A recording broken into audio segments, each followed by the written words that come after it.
네, 자, 셀트리온 같은 경우에 주가를 보시면 여기 30만 원 부근에 강력한 기준봉이 있고요. 네, 거래량이 여기 터져 있죠. 그리고 이쪽에 지지 라인이 또 강력하게 형성이 되어 있어서 최근에 떨어지는 모습을 보시면 30만 원을 딛고 네, 토끼처럼 반등하는 모습을 보실 수 있으세요.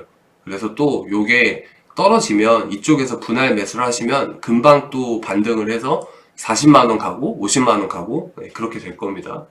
그 다음에 셀트리온 제약. 셀트리온 제약은 네, 셀트리온은 다 좋은 회사예요. 그래서 셀트리온 제약도 여기 13만 원 보면은 네, 강력한 태양봉이 있죠. 그래서 요걸 보시면 또 이쪽까지 분할 매수 하시면 최근 조금 떨어졌지만 네, 금방 뭐 또 30만 원, 네, 50만 원 이렇게 갈 겁니다. 그리고 셀트리온 헬스케어도 네, 셀트리온은 다 좋은 회사예요. 다 좋은 회사고 이것도 네, 이쪽에 보면은 12만원 부분까지만 또 분할 매수를 하시면 금방 또 18만원, 20만원 네, 갈 겁니다. 근데 코스피도 한 4천 갈 거고 셀트리온도 금방 100만원이 넘을 거예요. 네, 오늘 이런 대답을 원하시는 분들은 네, 이 영상을 보시면 안 돼요. 이 영상을 보시면 안 되고 또 그 차트 분석이나 거래량이나 뭐 이런 거에 대해서 수급 뭐 이런 거에 대해서 맹목적으로 그렇게 접근을 하신 분들도 네, 이 영상을 보시면 안 돼요. 네, 보통 대부분의 99%의 사람들은 다 듣고 싶은 말만 들어요. 그래서 방금 또 듣고 싶어 하실 법한 이야기를 해드렸고 뭐 네, 셀트리온 주주가 될 수도 있고 아닐 수도 있는데 정말 깨어있는 사람들, 그리고 주식시장에서 계속해서 수익을 쌓아나가는 사람들은, 네, 저렇게 주식을 하지 않죠. 팩트를 체크를 하고, 네, 그 팩트를 기반으로 분석을 해서, 네, 굉장히 수익을 안정적이고 강력하게 네, 쌓아나가는 사람들이죠. 그래서, 뭐, 얘를 저렇게 주식을 야매로 해서 뭐 잘 됐다라고 하면은, 결과가 좋다고 하면은 저도 말리진 않겠어요. 근데, 제 주변에서도 그렇고 유튜브에서 이렇게 말하는 사람도 말하는 사람이고 듣고 또 아 맞다 듣기 좋다 셀트리온 뭐 100만 원 가자 뭐 이렇게 그냥 네 듣는 사람도 듣는 사람이고 둘 다 문제죠. 뭐 이 영상이 지금 셀트리온이 합병을 하고 그 여부에 따라서 뭐 주가가 뭐 오르고 떨어지고 그걸 맞추는 영상은 절대 아니에요. 근데 우리가 꼭 체크해 봐야 될 그런 부분들에 대해서 불편하더라도 이런 걸 꼭 체크를 하고 내가 종합적으로 가치 평가를 해서 판단을 하는 게 주식 투자잖아요. 그래서 그 부분에 대해서 많이 놓치고 있으실 것 같아서 셀트리온이 또 마침 그런 맹점들이 드러나 있는 부분들이 있어서 그 부분들에 대해서 네, 좀 낱낱이 네, 좀 적나라하게 말씀을 드릴 거고 네, 뭐 99%의 사람들이 이 영상을 불편해 하더라도 1%의 사람들이 정말 도움을 받으면 그거는 정말 가치 있는 일이라고 생각을 하거든요. 그래서 지금부터 여러분들이 잘 모르실 수 있는 그 셀테리온에 관한 이야기를 좀 하려고 해요. 일단 세 주식 다 유명한 주식이죠. 셀트리온이랑 제약이랑 헬스케어랑 어떤 회사인지 먼저 알아봐야 될 건데요. 좀 간략하게 설명드리면 셀트리온은 바이오시밀러 그러니까 네, 제조하고 생산하는 회사예요. 셀트리온만 이렇게 제조 생산을 하는 회사고 셀트리온 제약 같은 경우에는 케미컬 부분이 있긴 하지만 매출이나 그 사업 볼륨이라 할 게 거의 없어요. 그래서 그냥 단순하게 셀트리온에서 만든 바이오시밀러 제품을 국내에 판매해주는 네, 판매 대행사다 이렇게 보시면 되고요. 셀트리온 헬스케어는 네, 그 셀트리온에서 나온 그 똑같은 바이오시밀러 제품을 해외 판매에 대행해주는 회사다 이렇게만 보시면 돼요. 그러니까 회사 이름이 제목만 제약이고 헬스케어지 사실 그 영업사처럼 그렇게 판매 대행해주는 회사예요. 그러니까 코어가 사실 셀트리온 말고는 없는 회사들이죠. 그리고 특징 중에 하나 보고 가셔야 될 게 셀트리온 헬스케어는 셀트리온의 연결 재무제표에 포함되어 있지 않아요. 셀트리온 제약만 들어가 있습니다. 이걸 꼭 짚고 넘어가셔야 되는데, 여기 보시면 셀트리온 헬스케어는 없어요. 제약만 있고 기타 종속 회사에서도 셀트리온 제약이 지분을 100% 가지고 있는 회사들이 덜어 있고, 네, 셀트리온의 종속 기업은 지금 보시는 게 전부입니다. 뉴스 기사를 하나를 가져왔는데요. 이제 셀트리온이 내부 거래 비중 1위다. 보통 이런 말만 들어서는 모르잖아요. 이게 내부 거래 비중 1위라는 게 대체 무슨 말인지. 그리고 최근 국내 주요 대기업의 재고자산 비율인데, 셀트리온 헬스케어가 좀 타의 추정을 불허할 만큼 재고자산 비율이 높아요. 근데 이런 신호들이랑 이런 뉴스 기사들이 대체 뭘 의미하는지 잘 모르실 테니까, 그리고 아까 제가 서두에 이야기했던 것처럼 네, 거래량이랑 차트랑 보고 아무래도 대부분 다 투자를 하실 테니까, 제가 앞서 이런 말들을 올리려고 재무제표 관련돼서 그 재미없고 지루한 영상을 4개나 이렇게 포석을 좀 깔아놨었고요. 그걸 이해를 하신다면 오늘 제가 말하는 이야기가 네, 금방 잘 들리실 거예요. 일단 좀 까볼게요. 뭐 다른 이슈도 많아요. 뭐 코로나 치료제를 만들기도 하고, 그리고 뭐 이거 말고 좋은 방향성이 많기도 한 회사가 맞고, 대중적으로 굉장히 인기가 있는 회사가 맞아요. 맞는데 오늘은 회사의 그 실적과 연결이 되는 그 재무상에 드러나 있는 그런 이슈들만 체크를 좀 해볼게요.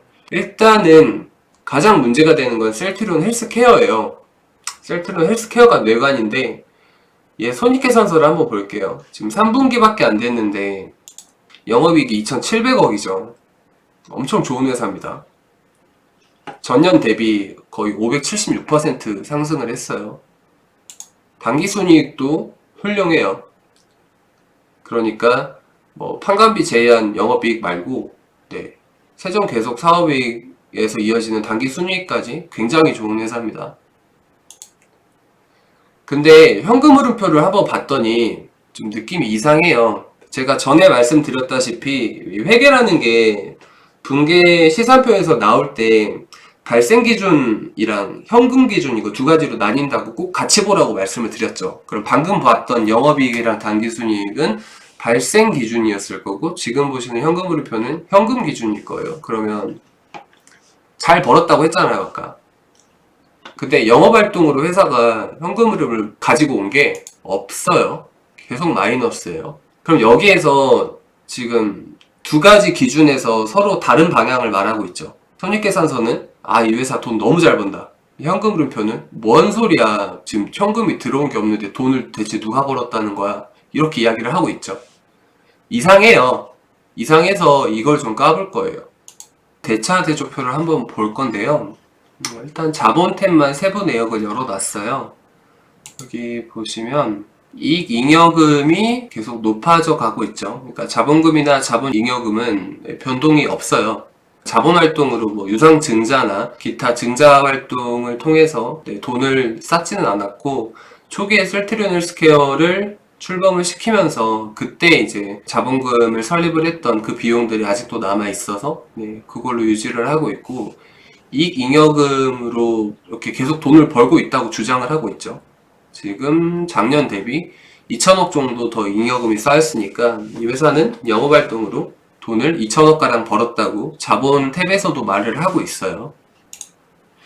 그래서 부채 탭을 한번 가봤더니 차입금이 올해 이렇게 갑자기 는 것도 아니고 기타 다른 쪽에서는 크게 변동이 없는데, 매입 채무가 7천억 정도에서 1조 1,700억이니까 거의 4,700억을 매입 채무를 어디선가 이렇게 해왔어요. 부채 계정에서 매입 채무라고 하면은 어디인가에서 외상을 해온 거죠. 그러니까 돈을 안 내고 뭔가를 이 친구들이 사온 거예요. 그게 4,700억이라는 거예요. 여기서부터 슬슬 냄새가 나죠. 그래서 자산 탭의 세부 계정을 한번 봤더니 뭐 다른 거는 별게 없어요. 그리고 매출 채권을 한번 봤더니 작년 대비 7, 800억 가량밖에 되지 않아요. 그럼 이상하죠. 아까 4,700억을 어딘가에서 외상을 해왔는데 내가 외상을 준 거는 7, 800억 밖에 되지 않아요. 그리고 기타 다른 쪽에 크게 변동이 없는 상황에서 현금성 자산이 줄었고요. 그러니까 여기에서 한 7, 800억 정도가 있었고 현금성 자산이 거의 한 700억 정도가 줄어있는 상황에서 이것도 7, 800억 정도 재고자산이 급증을 했죠. 작년 대비 거의 3천억 정도가 이렇게 플러스가 됐는데 이게 좀 고질적인 문제예요. 재고자산이 셀트리온 헬스케어는 항상 조 단위로 있는데 요 추이를 한번 보시면 2010년에 재고자산이 1450억이었던 게 2016년에 1조 4700억이고 방금 보셨다시피 아마 올해가 다 결산이 끝나면 아까 1조 9천억이 넘었으니까 거의 2조 가까이 될 거예요. 그런데 이게 바이오시밀러라는 게 의약품이잖아요. 의약품은 아무래도 유통기한이 있을 거란 말이에요. 약을 우리가 뭐 100년 동안 있다가 먹을 수는 없잖아요. 보통 약은 유통기한이 있고, 근데 제약회사의 재고자산이라고 하면은 약일 건데, 바이오시밀러들일 건데, 그게 10년 동안 재고만 계속 쌓이고 있어요. 그럼 그건 상품 가치가 사실 없잖아요. 누가 10년 된 약을 사겠냐는 거죠. 재고로 쌓아둔다고 한들. 그래서 이게 사실 근본적인 문제인데, 좀 아는 사람들은 이 사실들을 다 알고 있어요. 셀트리온 헬스케어의 재고자산에 감춰진 그런 진실들을 업계 사람들은 알고 있는데, 네. 대중적으로는 사실 잘 알려져 있지가 않죠. 그럼 재고자산이 왜 문제가 되는지에 대해서 먼저 말씀을 드릴 건데요. 제가 4가지 강의를 업로드를 했었어요. 최대한 짧고 간결하게 업로드를 했었는데, 이 4개의 강의를 보면, 기본적 분석에서 핵심 내용들을 뽑아서 쓰실 수 있게 되세요. 근데 지금 이 상황에서 필요한 내용을 좀 저 4개 강의에서 이렇게 소스만 좀 뽑아보면, 일단 영업이익이라는 개념은 아실 거예요, 다들. 이게 매출 총이익에서 판관비를 제하면 영업이익이 나와요. 근데 매출 총이익은 어떻게 산정을 하는 거냐? 매출 총이익이라는 건 전체 매출에서 매출 원가를 빼면 돼요. 그러니까 내가 전체 판 돈에서 내가 원가로 쓴 돈만큼만 빼면 매출 총이익이 되죠. 그럼 이 매출 원가는 어떻게 집계를 하느냐? 이거는 단기 매입액, 그러니까 내가 이번 단기에 원가로 매입을 해온 금액에다가 초재고자산에서 기말재고자산을 빼요. 이게 중요한데 기초에 있었던 재고자산에서 기말에 있었던 재고자산을 뺀 만큼이 매출 원가로 집계가 된다는 말이죠. 재고자산 이 부분에 영향을 주는 건데, 예를 들자면 아까 1조 6천억이 작년 재고자산이었잖아요. 근데 올해 재고자산 1조 9천억이었단 말이에요. 그러면 이 탭에서 이미 1조 6천억 빼기 1조 9천억 하면 마이너스 3천억만큼 나올 거예요.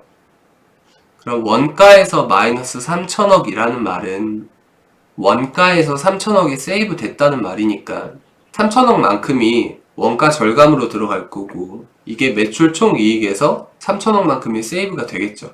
그래서 영업이익 또한 3천억만큼 좋게 나오는 거예요. 이거를 저희 업계에서 금융 쪽에서 그냥 재무 마사지라고 하는데, 보통 회사들이 IPO 하거나 상장할 때 재무제표를 좋게 보이게 하려고 이런 눈속임들을 써요. 재고자산이나 기타 탭들을 좀 건드려서 영업이익을 뻥튀기를 내서 샷을 나오게 하는 이런 거를 이쪽에선 다 마사지라고 불러요. 그래서 마사지 뭐 했다 저 회사 뭐 이렇게들 이야기를 하는데, 셀트리온 헬스케어가 지금 몇십 년째 계속 마사지를 하고 있죠. 그러니까 영업이익을 구라를 치고 있는 거예요. 셀트리온 제약을 한번 봐볼게요. 방금까지는 셀트리온 헬스케어였고, 셀트리온 헬스케어는 셀트리온의 재무제표상에는 포함이 안 되어 있어요. 근데 셀트리온 제약은 포함이 돼 있어요. 셀트리온 제약을 볼 건데 그냥 간단하게 가져왔어요. 왜냐하면 이 회사는 문제가 안 되거든요. 지금 매출액에서 영업이익이랑 당기순이익 봤는데 160억, 101억 이 정도 수준인데 현금 흐름이 그에 상응하게 딱딱 움직여주고 있어요. 이쪽에서 당기순이익 마이너스 났을 때 현금 네 마이너스 났었고, 이쪽에서 당기순이익 계속 좋은 흐름 보일 때 현금 흐름 잘 영업활동으로 들어왔죠. 그리고 투자활동도 건실하게 잘 하고 있고, 재무활동도 현금 흐름 부족한 만큼 잘 채워주고 있어요. 딱 봐도 이거는 정상이에요. 그래서 보시기에 복잡하니까 어차피 이건 봐도 다 맞는 거여서 더 안 팔게요. 마지막으로 셀트리온 메인 회사죠. 손익계산서를 좀 볼게요. 작년 대비 영업이익이 5,400억이래요. 아직 3분기밖에 안 됐는데 거의 100%가 넘죠. 그리고 당기순이익도 4,100억이나 돼요. 이것도 역시 100%가 넘고, 매출도 어마어마하게 많이 했어요. 돈을 정말 이번 연도에 정말 미친듯이 벌었다고 얘기를 하고 있죠. 현금 흐름표를 보니까 진짜 그랬나봐요. 17년에도 정말 잘 벌었고, 18년에도 미친듯이 벌었고, 19년에도 아까 손익계산서가 이상하지 않을 만큼 잘 벌었어요. 근데 이번 연도는 안 맞아요. 아까 영업이익이 5천억대였고 여기 보이는 당기순이익이 4,200억가량 되는데 또 현금 흐름이 안 맞아요, 이게. 그래서 이상해서 이것도 냄새가 나요. 마사지 냄새가 나서 자본 탭을 갖다 봤는데 자본 활동으로 뭔가 이렇게 건드린 건 없고, 잉여금이 아까 말했던 그 4천억만큼 났대요. 고스란히 반영을 해서 지금 계속 돈을 잘 벌고 있다고 이야기를 하고 있어요.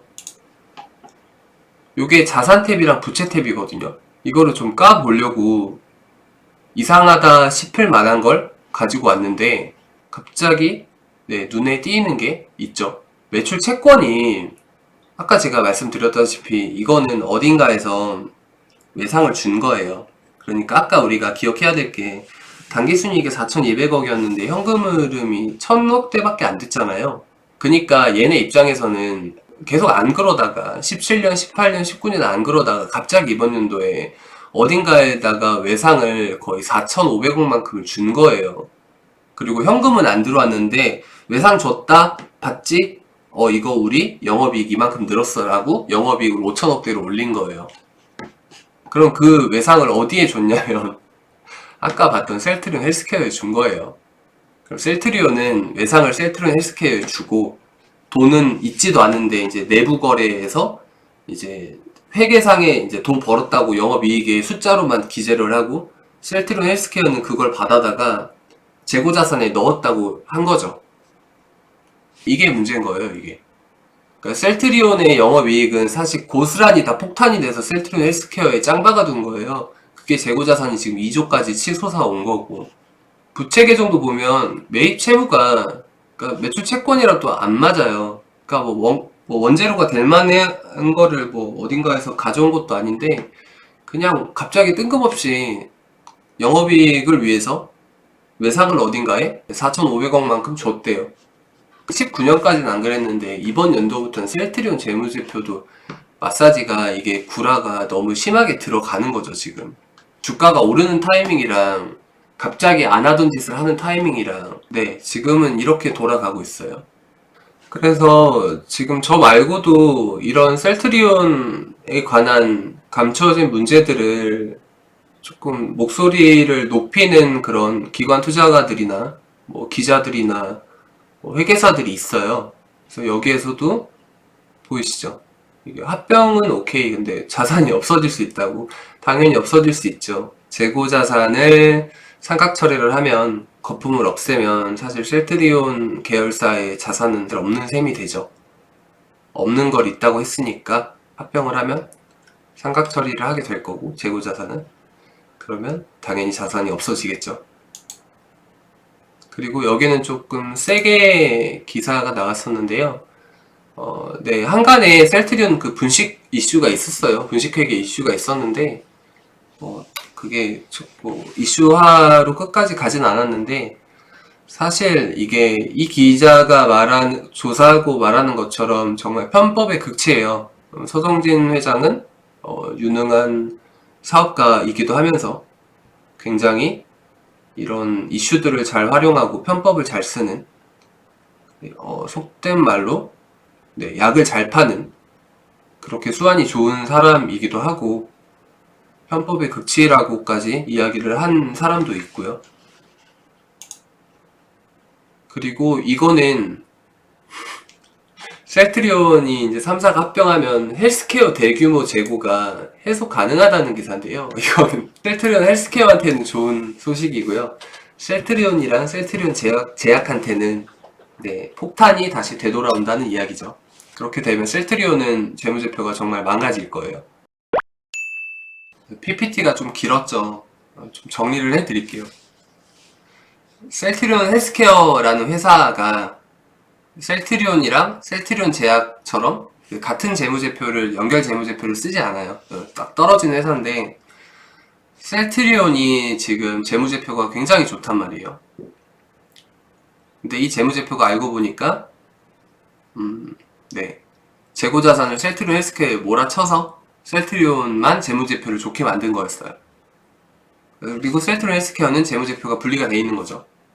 아예 분리가 돼 있어서 셀트리온만 좋게 마사지가 된 거고, 셀트리온 헬스케어는 분리돼 있는 거를 또 까봤더니 얘는 얘대로 또 엄청 폭탄이죠. 아까 보셨다시피 현금 흐름은 영업활동으로 계속 적자가 나고 있고 재고자산은 거의 2조를 찍고 있고,